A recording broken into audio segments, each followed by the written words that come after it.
Welcome to the Chrysalis Experience, a podcast designed to inspire you to believe in the power of your voice and the strength of your wings. Your voice is your identity, and flying confidently into the fullness of who you are means standing courageously against ugly culprits like fear, anxiety, doubt, and shame. But you possess the greatness required to fly to amazing heights.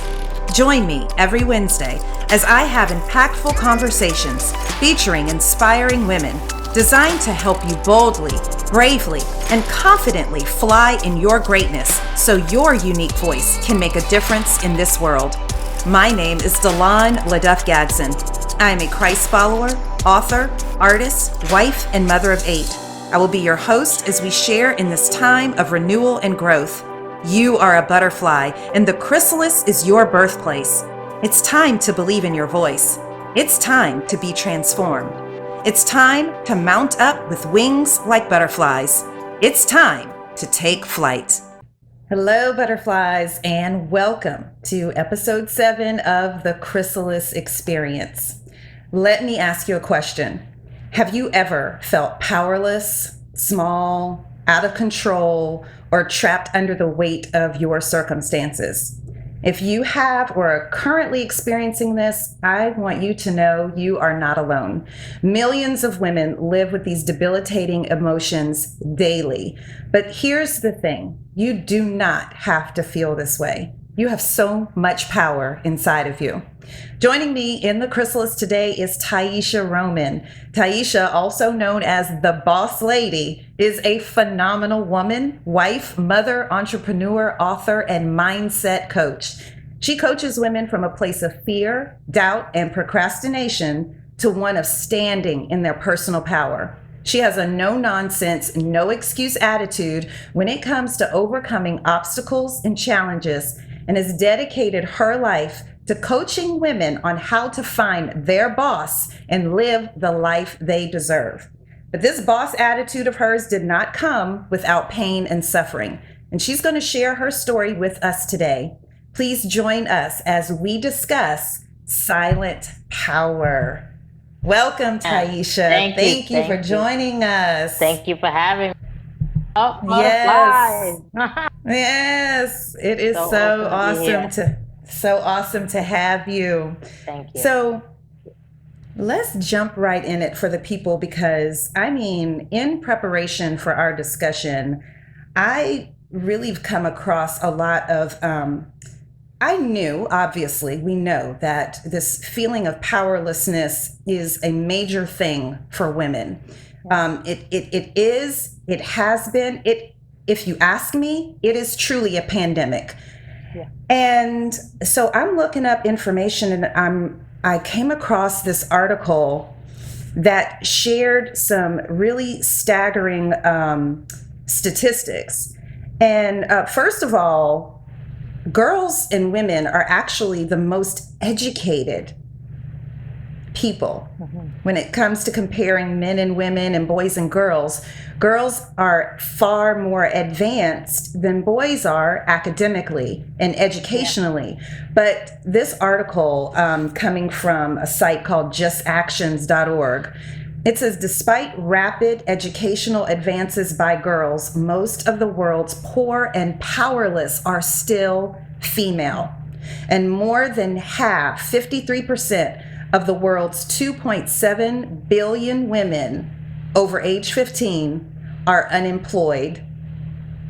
That comes to about 1.4 billion non-employed women who are dependent on a male family member, husband, spouse, to provide for them, and oftentimes find themselves homeless, without, poverty-stricken if that person who's provided for them is now gone.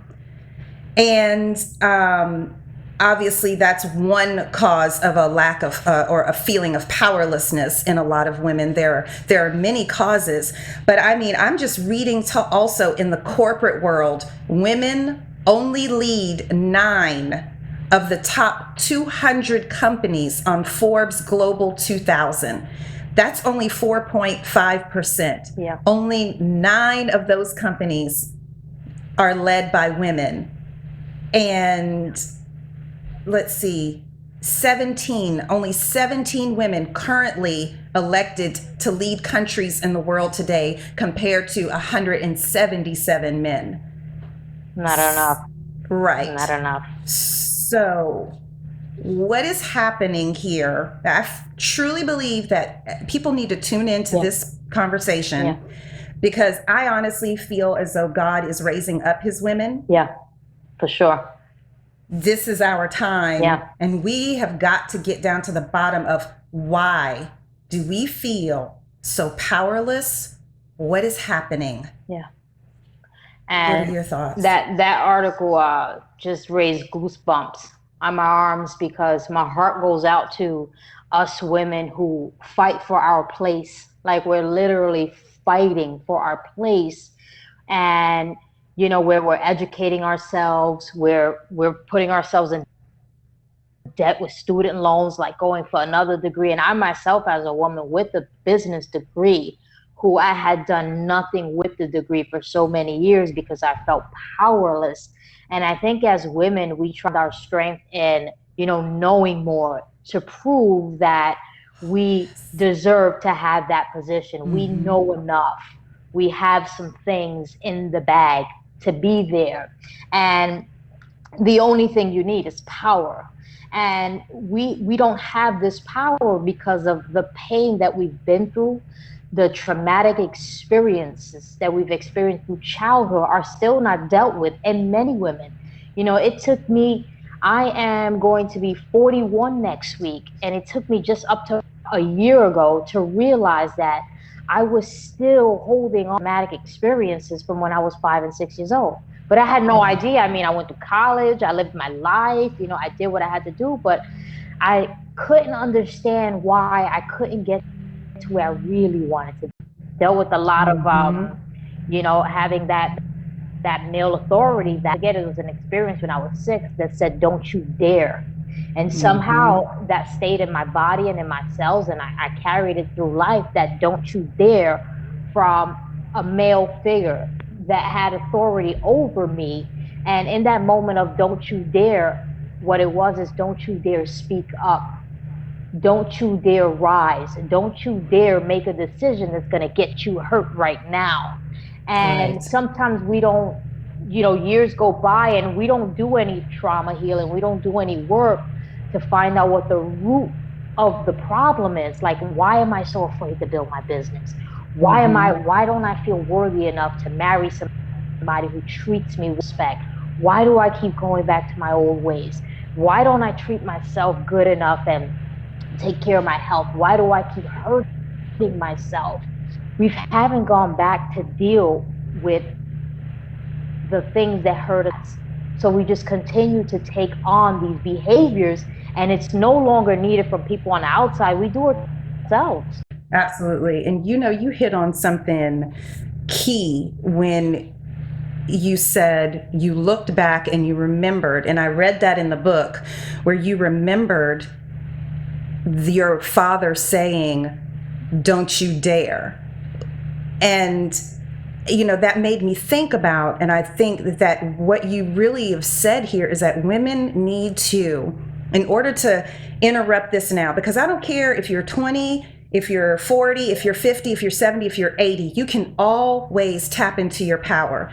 Nobody can ever take your power away from you. It is yours. The only thing that you're going to be doing is giving it away. But I think it's important for people to revisit that moment and ask themselves, when was that first time that I felt powerless? Yes. And so when I was reading your book and I read that, and I mean, that just, it shook my soul because it echoed, and I could feel it on such a personal level, because I remember my story also is, you know, my life was interrupted around the same time. I was 5 years old, and I was molested by caregivers, my before and after school caregivers, a family member of hers, one of her teenage sons. And so that in the way that he held his power over me, I remember feeling powerless then, because he would threaten me and scare me. And I remember feeling powerless then. That would have been my first experience with feeling powerlessness. But it was solidified for me. One morning, I tried to tell my dad that I did not want to go. And this lady's name was Mrs. Smith, so that's not identifiable. Yeah. And she's dead and gone. I cried to him one morning when we were getting dressed, because he would drop me off at her house. And then as a 5-year-old, I would walk from her house a couple of blocks over to my school, to kindergarten. That already is mind blowing. That right there needs to have a conversation. But anyway, I was crying, and I was telling him, please don't take me there. Don't take me to Miss Smith's house. And you know what happened? I got a spanking because I was disrupting the morning routine. There was no, and now, of course, this is not me pointing a finger. I mean, because people do what they can with what they're equipped with, right? Yeah. So my father at that time didn't know or have the language to say, well, what's going on with my daughter? Why is she acting this way? Why is she saying you don't want to go? Well, honey, why don't you want to go? Yeah. What's happening? What's going on? He didn't poke or prod. I was just automatically met with aggression. Yeah. And so for me, that solidified that powerlessness. Because if you can't go to the person who, ultimately we end up saying, hey, I'm going to tell my daddy, and he's going to do something about this. That's a power that as a child, I might not be able to physically stop you, but I know where I can go to get these things that are happening to me to stop. Right. Yeah. And it didn't. And so that memory has always stayed with me. And that was something that I had to forgive. Yeah. Like, I didn't realize that wait a minute, I'm harboring some unforgiveness here to my own dad, who loves me. Yeah. He just didn't know any better. He didn't, he would never knowingly put me in a position like that. And the communication was aggressive. Like you said, younger, we weren't communicated with like that. Right. So we were afraid to say what was really happening, what was really wrong. Absolutely. Because we always took on the blame as the fault. Right. And I think we carry that through, and we carry through many situations when things happen as women, when we get cheated on, what could I have done better? This was my fault. We just taken that on for years and for years, and we've taken it into our business, into motherhood. Mm-hmm. You can raise the best child and they go off and do something, and then it's like, where did I with that child? We're always constantly blaming ourselves. Absolutely. Understand what made me feel powerless. Okay, the communication, the environment was aggressive. There was pain, there was, these things that were around me that none of us choice when we were a child. We were born into that. Yes. But we blame ourselves. Right. And we've been doing it ever. Yes. And, society doesn't help either with that. Because how many times have we seen a news article or a news story and someone has done something that they shouldn't have done, and we see tons of people say, I blame the parents. Or how many times has a woman been raped or sexually violated, and the question is, well, what were you doing? What were you wearing?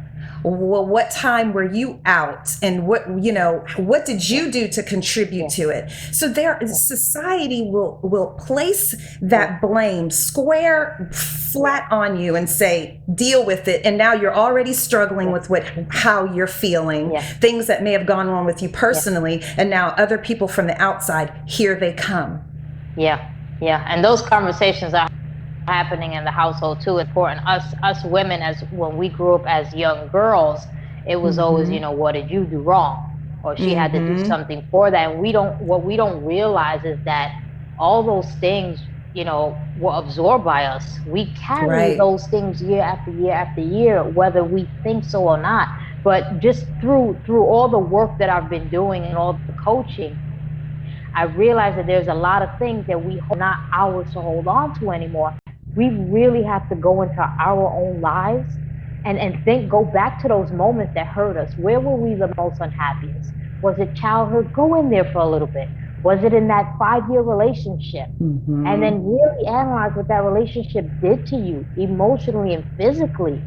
There isn't much you can do when you're carrying all these things that don't belong to you. Right. So it's so important that we start to put these things down. Going back to that time and, kind of asking some question, when did I feel powerless? And I'll give you another example. Like, I felt powerless, and it brought me back to my dad because I saw him doing something he wasn't supposed to be doing. He was hurting my mom at the time, and when I was, don't you dare. And that left me with, don't use your voice. Don't you dare speak up. That was 6 years old. Yes. I didn't use my voice all these years to stand up for myself. I didn't use my voice against alcohol, for years.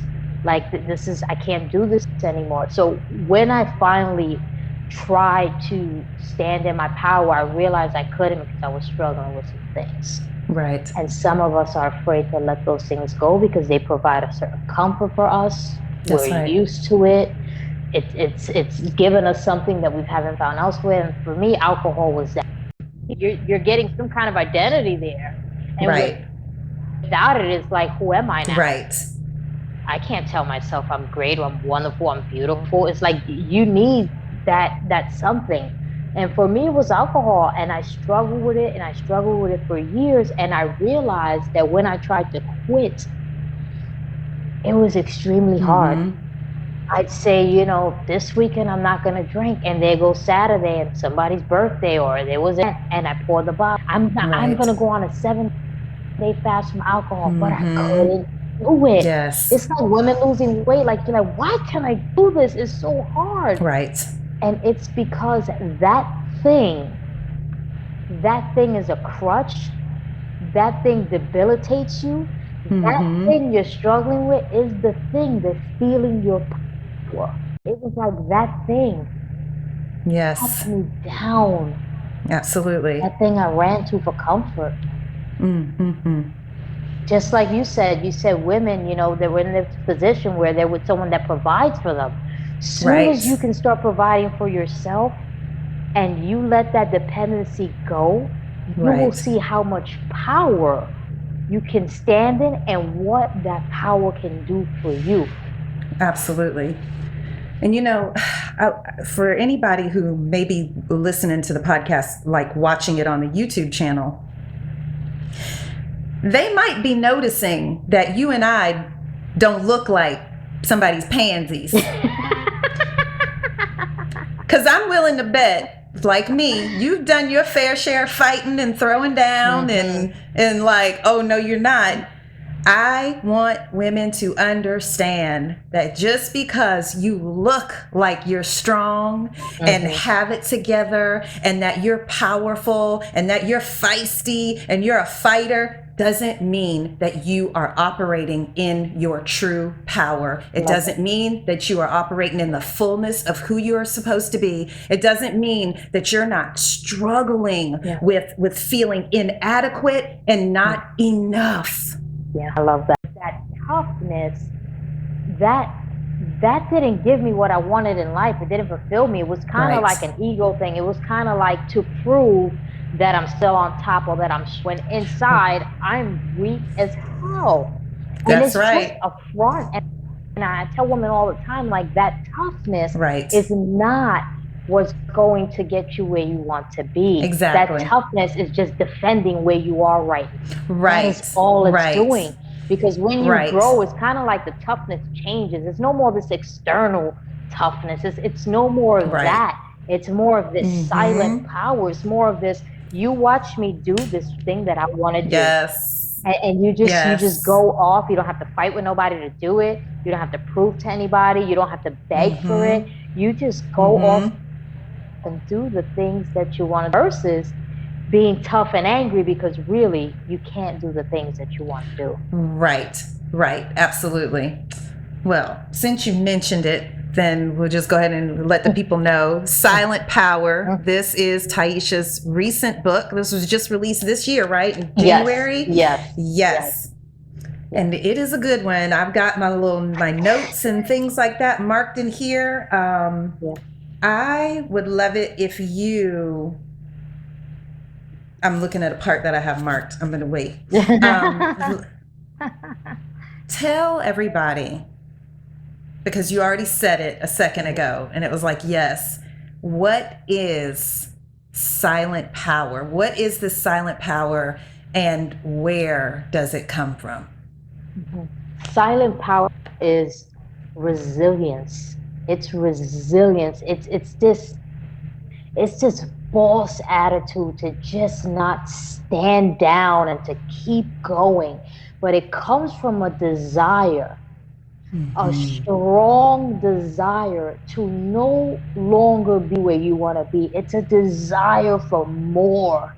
And when you have resilience without that desire, you can just have resilience. But when you have both, it's like I have this strength and I know what I want, and because I want it so bad, that resilience that I have is going to get me there.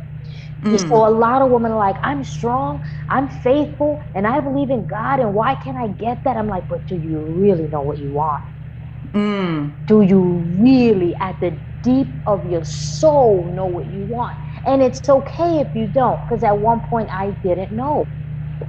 I just knew I'd be in pain anymore. But that came with growth, this really like fine combing and this really like just narrowing it down. But that comes from really sitting down and being truthful to yourself. You have to ask yourself that question sometimes more than 10 times. You have to go 10 levels deep. What do you want? I'll give you an example. What do I want financial freedom. No, Tyesha. What do you want? I want to be able to take vacations with my kids. No, what do you truly want? Yes. And as I kept asking and taking this desire that I thought was 10 levels deep, I realized I want freedom. I want a freedom that I've never had before, because I was always told who to be, what to do, where to be. I want freedom, and I want the ability to provide from an unlimited resource. Because my past was limited, it wasn't resourceful, it just wasn't full, it wasn't free, and I desire all those things from the deep of my soul. That is so good. So the book, you outline 8 different powers. And for lack of another word, the book is powerful. It's powerful and it's power-filled. And so you outline resilience, desire, faith, forgiveness, power over the enemy, persistence, silence, and money. I remember one time getting upset when someone told me that I was persistent. Because I took it in a negative way.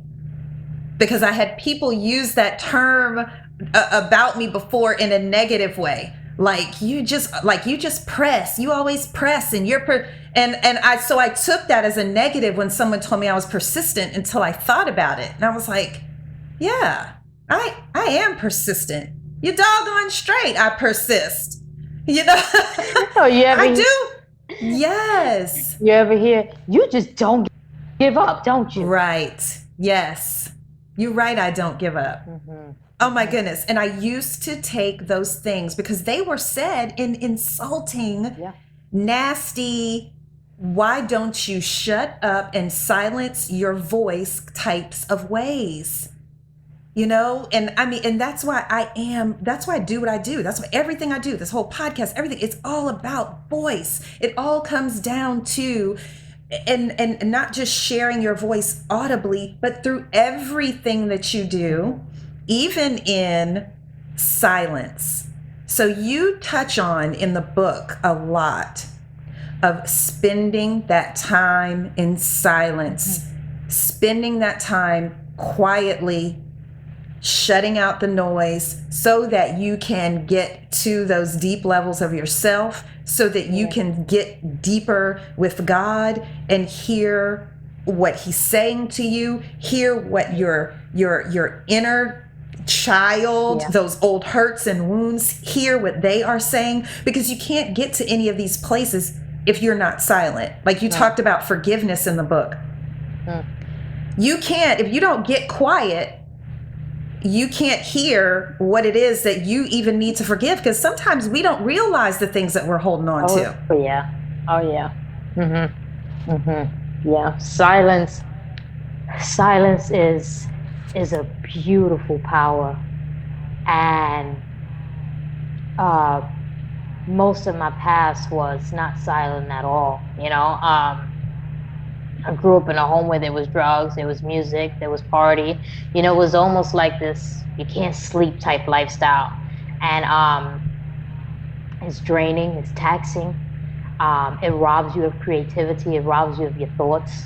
It is just this ongoing like rat race that we as adults feel now. And we don't realize we've been living it so long. And I think sometimes we're afraid to be silent because we're afraid to be in our own thoughts. Because when you start to think about things, you start to realize what's not working in your life, what's affecting you, what needs to go. And these are some things that you're not ready to face. You're not ready to let go of these certain people. You're not ready to let go of these behaviors, these actions. You're not ready to say bye to these environments. So you refuse to be silent because in that moment, the truth presents itself.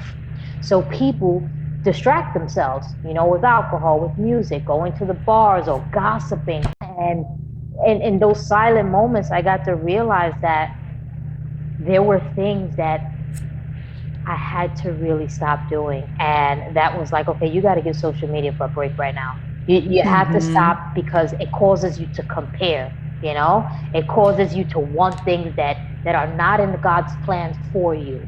It causes you to feel unworthy, like all these things. And it causes you to consume information that is not valuable to you at the moment. Right. I have a plan for you, I hear the voice say. So I'm like, okay, that's one distraction. I gotta go, all right, you gotta stop hanging out with these people because they're still talking about the past, whereas you're very interested in what tomorrow brings. So I'm like, I love these people, or these are like, it's like, it's almost like getting rid of everything that is part of my life.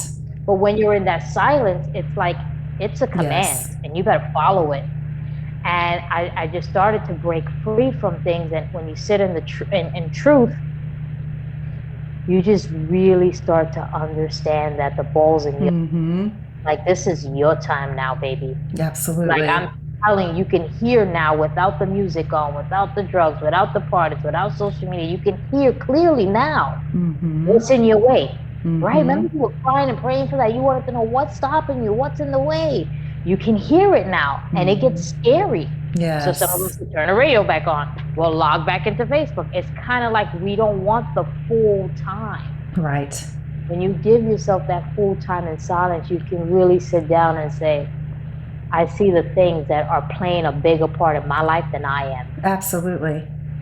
And you do something about it. Yes. And really that silence is a chrysalis experience. So you think, here the caterpillar goes into this secret place, into this shelter. And what happens in there is actually pretty awful.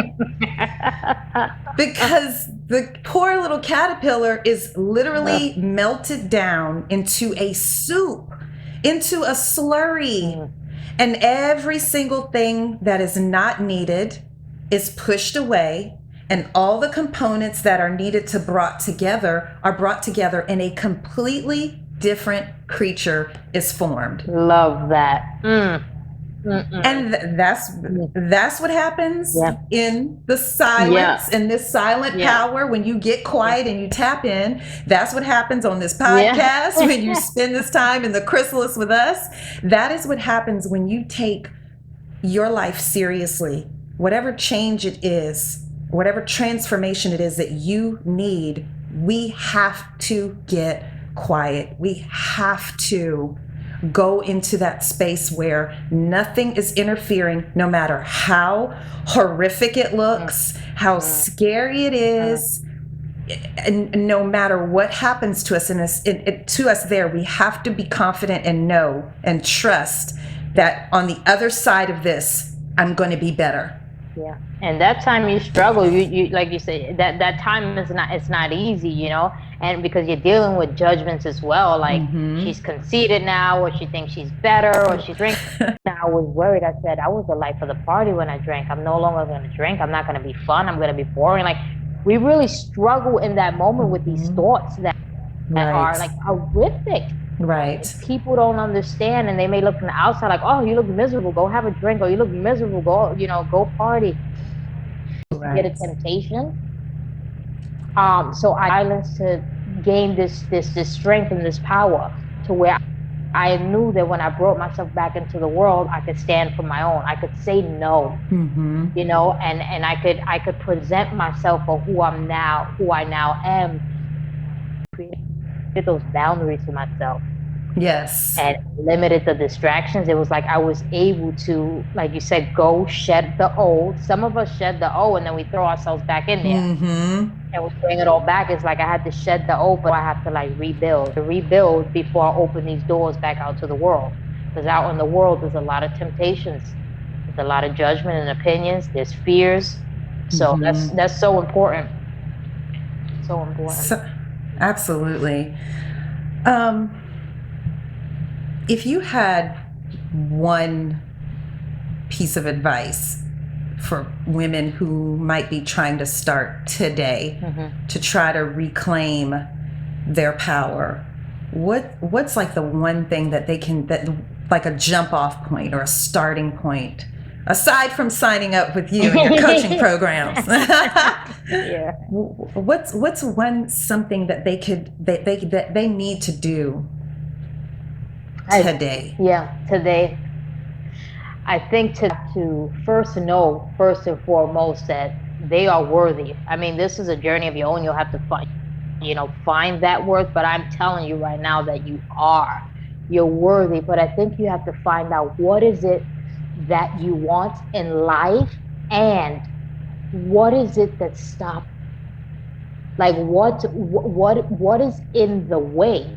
Because some of us, like, I hate my job and I want to quit. Okay, got it. What you want, like, what's stopping you from that? And it's the fear of failure. It's the fear of judgment. It's fear of they won't be successful. And it's just like, I want them to be real with themselves. Where do you truly want to be? And what is right now? Right. Because at the end of the day, it is you. But I want to know, what circumstance are you giving the power to?